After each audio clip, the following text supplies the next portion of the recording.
story won the last order. Emily had always loved working at Starbucks. It was a comfortable job with friendly customers and a predictable routine.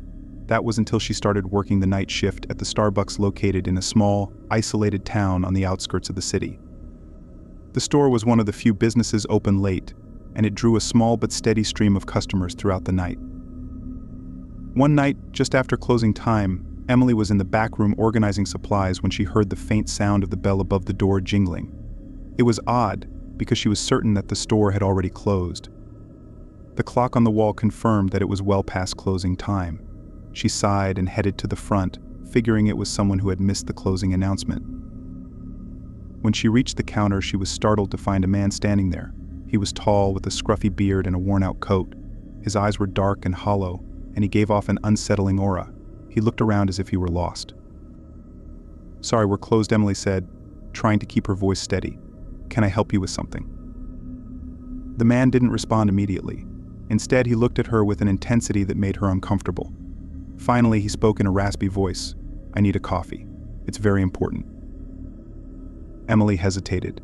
It was against the rules to serve anyone after closing, but something in the man's demeanor made her uneasy. She couldn't shake the feeling that he was hiding something. Still, she reluctantly agreed, thinking it would be better to just make the coffee and get him out of there. As she prepared the coffee, the man's behavior grew more peculiar. He kept glancing nervously at the door, as if expecting someone to come in. He fidgeted with his coat and mumbled to himself in a language Emily didn't understand. The atmosphere in the store felt oppressive, almost suffocating. Once the coffee was ready, Emily handed it to the man, who took it with a trembling hand. He didn't say thank you or make any move to leave. Instead, he just stared at her with those unnerving eyes. "Is there anything else I can do for you?" Emily asked, trying to break the awkward silence. The man shook his head and turned to leave. As he stepped through the door, Emily heard him mumble something that sounded like a prayer. The door closed behind him, and the store fell into an eerie silence. Emily went back to the counter and checked the security cameras. To her horror, the footage from the night before revealed something that made her blood run cold. The cameras showed the man entering the store just after closing time, but it wasn't just his presence that was disturbing. The footage showed something else, a shadowy figure following him, barely visible but undeniably present. The figure seemed to be moving independently, its dark form drifting behind the man as he walked. Emily watched in growing horror as the figure approached the counter, its presence seeming to intensify. When the man finally left, the shadowy figure lingered for a moment before vanishing from view. Emily's hands shook as she reviewed the footage. She decided to report the incident to her manager, but when she checked the camera footage again the next day, the recording had mysteriously erased itself. There was no trace of the man or the shadowy figure. That night, Emily's shift was filled with strange occurrences. The store's lights flickered, the coffee machines started on their own, and the sound of footsteps echoed through the empty store. Each time she checked the security cameras, she saw nothing out of the ordinary. From that day on, Emily avoided working alone at night. The shadowy figure, the man with the hollow eyes, and the strange occurrences haunted her. The store became a place of fear rather than comfort. Despite her efforts to get to the bottom of it, the mystery remained unsolved. She left the job soon after, but the nightmares never ceased, and the image of the man's haunted gaze lingered in her mind, a constant reminder of that fateful night. Story 2: The Disappearing Barista. Tom had been a barista at the local Starbucks for 3 years. He was used to the hustle and bustle of the day shifts, but recently he had been asked to cover the late-night shifts due to a staff shortage. Tom agreed, thinking it would be a good way to earn extra money. Little did he know, these late-night shifts would turn his world upside down. The first few nights were uneventful, but things started to change when he began working alone. The store was quiet and empty after hours, and Tom found himself unnerved by the eerie silence. He would often hear strange noises like faint whispers or shuffling footsteps, but when he checked, there was never anyone there. One night, Tom was closing up when he noticed a strange woman sitting in one of the corner booths. She was dressed in an old-fashioned dark dress, and her presence was unsettling.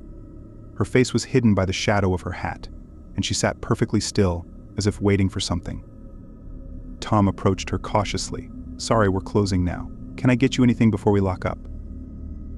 The woman didn't respond. She just stared at him with a blank expression. Tom's unease grew, but he decided to ignore it and finished his closing duties. As he was about to turn off the lights, he glanced back at the booth, but the woman was gone. He felt a chill run down his spine, but he shrugged it off, thinking he must have imagined it. The next night, the same thing happened. The woman was back in the same booth, her posture just as rigid as before. This time, Tom tried to engage her in conversation, but she remained silent. It was as if she were a statue. When he checked on her again, she had disappeared once more. Tom's curiosity got the better of him. He started asking the regular customers if they had seen anyone matching her description, but no one had. The staff members who had worked the late shifts before him had no recollection of such a woman. One evening, Tom decided to take a closer look at the booth where the woman always sat. He noticed something peculiar, a small, ornate box hidden underneath the seat. The box was dusty and old, with strange symbols etched into its surface.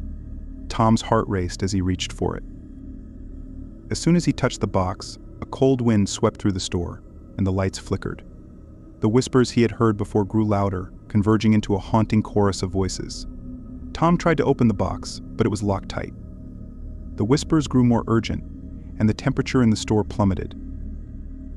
The woman appeared again, this time standing right in front of Tom. Her face was now visible, and what Tom saw sent a jolt of terror through him. Her face was pale and gaunt, with hollow eyes that seemed to pierce through him. She reached out with a skeletal hand, and Tom felt an icy grip on his arm. He tried to pull away, but the woman's grip was unyielding. Her voice, barely a whisper, spoke words that he couldn't understand. Desperate, Tom flung the box away, and the woman vanished, leaving behind an oppressive silence. Tom fled the store, leaving the box where it lay. He didn't return for his shift the next night. The store manager, puzzled by his sudden absence, sent someone to check on him. When the manager arrived at Tom's apartment, he found it empty, with no sign of Tom. To this day, no one knows what happened to Tom. The store continued its business as usual, but strange occurrences persisted. The old booth was always cold, and the whispers of the ghostly woman seemed to linger in the air. The box remained hidden, its secrets untold, a chilling reminder of the night Tom encountered something far beyond his understanding.